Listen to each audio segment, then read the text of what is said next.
Everyone, welcome to my class. आज हम पढ़ने वाले हैं जीओसी स्टार्ट करने वाले हैं। एंड जीओसी का हम लोग पढ़ेंगे relative stability of free radical का first topic. So let get started. So first of all हमने ये देखना है कि फ्री रेडिकल के अंदर सबसे ज़्यादा जो स्टेबिलिटी होती है वो तो 3 डिग्री की, देन फिर 2 डिग्री की, एंड देन फिर 1 डिग्री की, और फिर CH3 का जो फ्री रेडिकल होता है उसकी हमारे पास स्टेबिलिटी ऑर्डर होता है। 3 डिग्री आप कैसे बनाते हैं ये भी मैं आप लोगों को बना करके दिखा देती हूँ। सो हम इस तरीके से 3 डिग्री फ्री रेडिकल बनाते हैं। देन 2 डिग्री का भी मैं बता देती हूँ, 1 मिनट। CH3 और फिर अब हमारी 2 वैलेंसी ये खाली है। देन 1 डिग्री भी आप लोग जानते हैं, CH3 CH2 मैं यहाँ पर लिख रही हूँ, वैलेंसी फुल कर रही हूँ। एंड ये हमारा स्टेबिलिटी ऑर्डर हो गया। फिर हमारा इनका स्टेबिलिटी क्यों होता है, कॉज ऑफ स्टेबिलिटी अगर हमें लिखना है, कॉज ऑफ स्टेबिलिटी, तो उसका जो रीज़न है वो है हमारे पास में रेजोनेंस। अब रेजोनेंस क्या होता है, रेजोनेंस बहुत बड़ा टॉपिक है, हम धीरे धीरे थोड़ा थोड़ा पढ़ना स्टार्ट करेंगे रेजोनेंस के टॉपिक को, ठीक है। सो हमारे पास में रेजोनेंस को हम कॉन्जुगेशन बोलते हैं।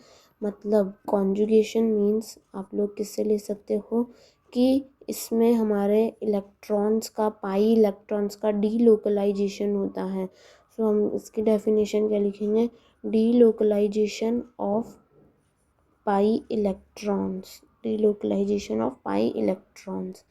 फिर हमारे पास में नेक्स्ट जो थिंग आती है वो, अब हमें क्या पढ़ना है, पूरा रेजोनेंस के बारे में ही पढ़ना है। So let's begin with resonance. Resonance ही हम पूरा क्लियर पढ़ेंगे। रेजोनेंस की कंडीशंस कौन कौन सी होती है वो कंडीशंस हम लोगों ने पहले देखनी है। सो ये हमारे पास में, इसको आप लोग plus carbocation, carbon ion, pi electron, pi से लोन पेयर से रिप्रेजेंट करते हैं, कोई फ्री रेडिकल से, सिग्मा बॉन्ड से, प्लस डबल बॉन्ड। इन सब के साथ में अगर आपकी कंडीशंस मैच होती है तो उसमें हमारी रेजोनेंस की कंडीशन फॉलो होगी। फिर अब हम इसके एग्जांपल्स देखते हैं। जैसे कि हमारे पास में जो फर्स्ट एग्जांपल है वो ये है, CH2 single bond CH, double bond CH2, and मैं ये इस वाले CH2 के ऊपर पॉजिटिव साइन लगा रही हूँ। अब हमारे पास में रेजोनेंस की कंडीशन फॉलो हो रही है। कैसे हो रही है, देखो यहाँ पे पॉजिटिव है, यहाँ पर सिंगल बॉन्ड है, यहाँ पर डबल बॉन्ड है, हमारे पास में positive single bond double bond की कंडीशन फॉलो हो रही है। तो हम यहाँ पर हमारा क्या हो सकता है, रेजोनेंस हो सकता है। लेट्स बिगिन विद रेजोनेंस का साइन ये होता है, ये ध्यान रखना। इस साइन से हमें क्या पता चल रहा है कि ये हमारा इस फॉर्म में भी बन सकता है और जो मैं बनाने वाली हूँ आगे उस फॉर्म में भी बन सकता है। अब हमारे पास में देखो, इसकी जो कंडीशन बनेगी वो ऐसे बनेगी। ये वाला हमारे पास में जो पॉजिटिव चार्ज है वो पार्शियली चला जाएगा, एंड ये हमारा मॉलिक्यूल कुछ इस तरीके से हो जाएगा। एंड ये हमारे पास में हाफ हाफ हम फ्रैक्शन में भी ले सकते हैं, और जगह फ्रैक्शन में हम नहीं ले सकते हैं, बट रेजोनेंस की कंडीशन में हम फ्रैक्शन में ले सकते हैं। अब हमारे पास में ये वाली कौन सी स्ट्रक्चर है, ये वाली हमारे पास में हाइब्रिड स्ट्रक्चर है। कौन सी स्ट्रक्चर है जी, हाइब्रिड स्ट्रक्चर है। फिर हम बेंजाइल का पूरा करने वाले हैं फॉर्म, बेंजाइल की form. Let's begin with benzyl. ये हमारे पास में बेंजाइल का स्ट्रक्चर है, दिस वन, ये हमारे पास में बेंजाइल का स्ट्रक्चर है। एंड अब इसमें रेजोनेंस की कंडीशन कैसे फॉलो होती है, फर्स्ट ऑफ ऑल एक बार मैं ऐसे बना लेती हूँ ताकि मैं आप लोगों को एकदम ढंग से समझा पाऊँ। बेंजाइल की स्ट्रक्चर के आपके 5 रेजोनेटिंग स्ट्रक्चर बनते हैं, ठीक है।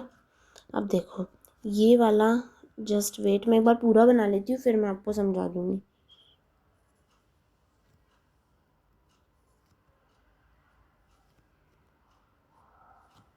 ये वाला प्लस साइन हमारा मतलब देखो यहाँ पर हमारा पॉजिटिव साइन था। अब ये वाला जो डबल बॉन्ड है यहाँ पर इलेक्ट्रॉन डेंसिटी ज़्यादा है।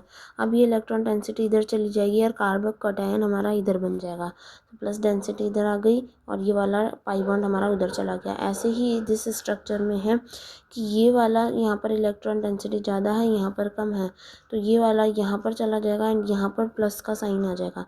सो ऐसे आप लोग इलेक्ट्रॉन डेफिशिएंट हो गया। ऐसे ही आगे भी हम लोग बनाएंगे। सो ऐसे कर कर हमारे पास में कितने स्ट्रक्चर बनते हैं, रेजोनेटिंग स्ट्रक्चर हमारे पास में 5 बन जाते हैं।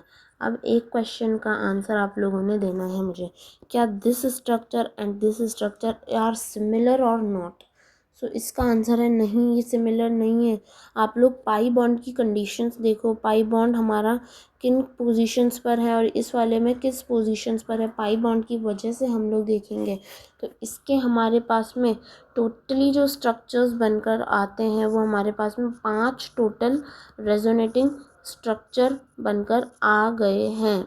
ठीक है जी, अब हम आगे देखते हैं। ऐसे ही हमारे पास में देखो ये वाला कंपाउंड है, थोड़ी सी चीज़ें टिपिकल हो रही हैं। अब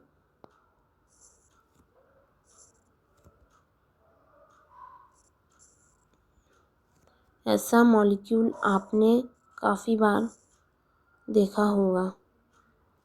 ठीक है, यहाँ पर हमारे पास में ये आप लोगों के लिए क्वेश्चन है, इसमें हमारे पास में ये रेजोनेटिंग स्ट्रक्चर शो करेगा या नहीं। इसको हम लोग क्या बोलते हैं, ब्रिज हेड कार्बन वाला कंपाउंड बोलते हैं, bridge head carbon compound. Okay, इसमें रेजोनेटिंग स्ट्रक्चर फॉलो होगी या नहीं। सो इसका आंसर है नो, इसमें रेजोनेटिंग स्ट्रक्चर फॉलो नहीं होगी। क्यों नहीं होगी जी, यहाँ पर हमारे पास में कभी आप लोगों को ये याद रखना है, अगर हमारे पास में ब्रिज हेड कार्बन के अंदर अगर 1 कार्बन है, 2 कार्बन है या 3 कार्बन है या कितने भी कार्बन है, तो हमारे उसके अंदर रेजोनेटिंग स्ट्रक्चर फॉलो नहीं होगी। बट अगर हमारे पास में यहाँ पे 0 कार्बन होता तो हमारी रेजोनेटिंग स्ट्रक्चर फॉलो हो जाती, क्योंकि यहाँ पर देखो ये वाला कार्बन, ये कार्बन, दिस कार्बन, ये तीनों तो प्लेन में है, बट ये वाला कार्बन इनके प्लेन में नहीं है, डिफरेंट प्लेन में हो गए, तो यहाँ पर रेजोनेटिंग स्ट्रक्चर फॉलो नहीं करेगा। ऐसे ही हमारे पास में अगर दूसरा कंपाउंड लूँ मैं, ब्रिज हेड वाला ही, जिसमें ब्रिज हेड के हमारे पास में 0 कार्बन है ब्रिज हेड में, इस वाले में हमारे पास में इन तीनों की जो सिमेट्री है वो क्या है,